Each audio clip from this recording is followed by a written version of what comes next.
Video के अंदर हम कक्षा 12 भूगोल विषय के द्वितीय मूल्यांकन प्रपत्र का सटीक सॉल्यूशन हम इस वीडियो के अंदर देखेंगे। तो देखिए, ये कुछ विद्यालयों के अंदर आपके आज मतलब 26 तारीख को हो चुका है और कुछ विद्यालयों में कल होगा मतलब ये पेपर, और कुछ विद्यालयों में परसों होगा। तो जो बच्चे ये पेपर दे चुके हैं वो चेक कर ले कितने उन्होंने सही करे हैं, कितने गलत, और जो बच्चे अभी तक पेपर नहीं दिया है वो इसकी तैयारी कर ले, क्योंकि ये सेम टू सेम पेपर उनको एग्ज़ाम में मिलेगा, क्योंकि बोर्ड की तरफ से आया हुआ पेपर है। तो देखिए, पहला प्रश्न आपको दिया है, पल्ली बस्तियों के अन्य नाम क्या है। तो पल्ली बस्तियों के अन्य नाम में आपका पाड़ा भी आता है, पाली भी आता है, नगला भी आता है, मतलब ये सभी उत्तर हो जाएगा। डी ऑप्शन इसमें राइट होगा। नेक्स्ट क्वेश्चन देखिए, मध्यकालीन नगर कौन सा है। तो मध्यकालीन नगर में आपके जयपुर राइट हो जाएगा उत्तर। अगला प्रश्न आप देखिए, तीसरा प्रश्न आपको दिया है, जनसंख्या के आकार के आधार पर आपको भारतीय नगर कितने प्रकार में वर्गीकृत है ये बताना है। तो ये आपको बताना है जनसंख्या के आकार के आधार पर। तो देखिए, जनसंख्या के आकार के आधार पर आपके 6 हो जाते हैं। इसमें भारतीय नगर कितने प्रकारों में वर्गीकृत है, तो 6 प्रकारों में आपके वर्गीकृत होंगे। अगला प्रश्न देखिए आप, वह भूमि जो प्रचलित प्रौद्योगिकी की मदद से भी कृषि योग्य नहीं बनाई जा सकती वो कौन सी भूमि होती है, ये आपको बताना है। तो जो प्रचलित प्रौद्योगिकी की मदद से भी कृषि योग्य नहीं बनती है तो वो भूमि होती है कृषि योग्य व्यर्थ भूमि। क्या होती है? कृषि योग्य व्यर्थ भूमि। अगला प्रश्न देखिए आप, निम्न में से खरीफ की फसल नहीं है। तो इसमें आपको बताना है खरीफ की फसल कौन सी नहीं है। तो मक्का खरीफ की फसल है, चावल भी खरीफ की है, ज्वार भी खरीफ की है, पर गेहूं जो होती है वो रब्बी की फसल होती है, तो ये खरीफ की फसल नहीं है। अगला प्रश्न देखिए, ओस, अमन और बोरो किस खादान की किस्में हैं। तो ये आपको बताना है। तो ओस, अमन और बोरो किस खादान की किस्में हैं, तो ये सब आती चावल की किस्में हैं, ठीक है ना। अगला प्रश्न देखिए आप, भारतीय कृषि की प्रमुख समस्या क्या नहीं है। तो क्या नहीं है पे ध्यान देना है आपको, कौन सी समस्या नहीं है ये आपको बताना है।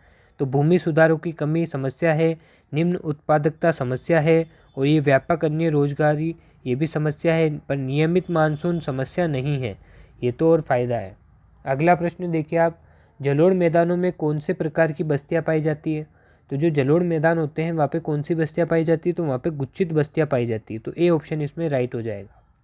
अगला प्रश्न देखिए, जो मेगा नगर है मतलब मेगा सिटी की जनसंख्या कितनी होती है, मतलब कितनी जनसंख्या वाले शहर को, नगर को हम मेगा सिटी के इसमें डालते हैं। तो देखिए आप, वो होती 50 लाख से अधिक अगर जनसंख्या है तो उसको हम मेगा सिटी के अंदर रखते हैं, ठीक है ना।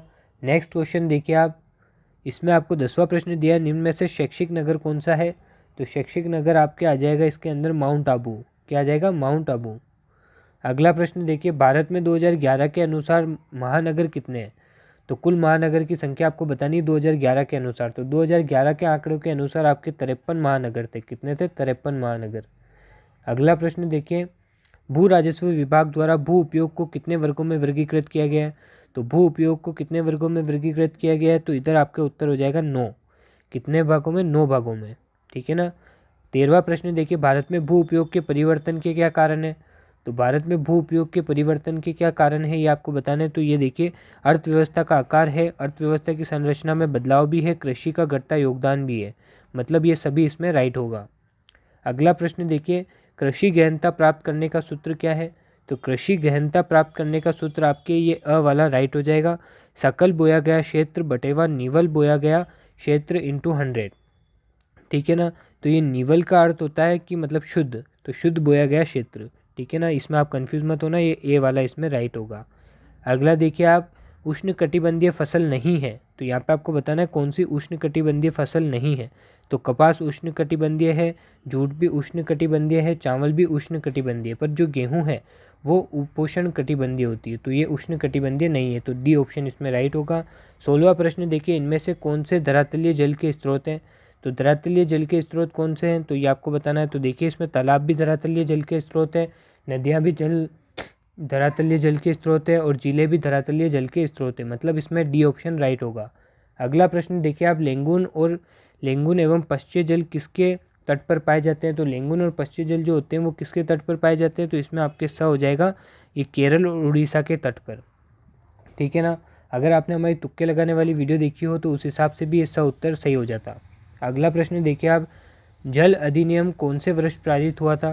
तो जो जल अधिनियम था तो वो कौन से वर्ष में प्रारंभ हुआ था या आरंभ हुआ था। तो देखिए, पारित हुआ था 1974 में। कब हुआ था? 1974 में। अगला प्रश्न देखिए आप, जल संरक्षण हेतु जोहड़ एवं नाड़ा बनाने की परंपरा कौन से राज्य में प्रचलित है। तो जल संरक्षण हेतु जोहड़ एवं नाड़ा बनाने की जो परंपरा है वो कौन से राज्य में प्रचलित है? तो यहाँ पे आपके उत्तर हो जाएगा ब, राजस्थान में। किसमें है? राजस्थान में। 20वां प्रश्न देखिए, जो अंतिम प्रश्न आपके आया था द्वितीय मूल्यांकन पत्र का, भौम जल का सर्वाधिक उपयोग कौन से क्षेत्र में किया जाता है? तो भौम जल का सर्वाधिक उपयोग आपके कृषि में किया जाता है। किसमें किया जाता है? कृषि में किया जाता है।